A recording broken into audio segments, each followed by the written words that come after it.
In today's video, we'll be walking you through the simple and essential process of depositing money to your BPI account. So without further ado, let's get started. Okay, so to deposit money into your BPI account, head over to your nearest BPI branch and locate their cash accept machine. So this machine is actually a convenient deposit facility designed for BPI clients to deposit cash directly using a machine that accepts bills. So just a little heads up for a smooth transaction, ensure that your bills are in good condition. So avoid using crumpled, damaged, stapled, and folded bills in the cash bin. Now, regarding the process, it's actually straightforward. Just go insert your debit card into the machine, select deposit, key in your PIN, and then place bills inside the cash bin and confirm your transaction.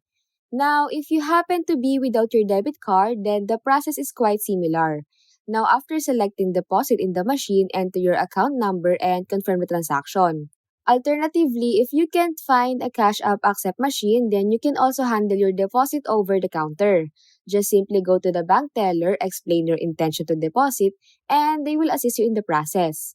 So it's important to note that depositing money is real time, allowing you to check your balance right away.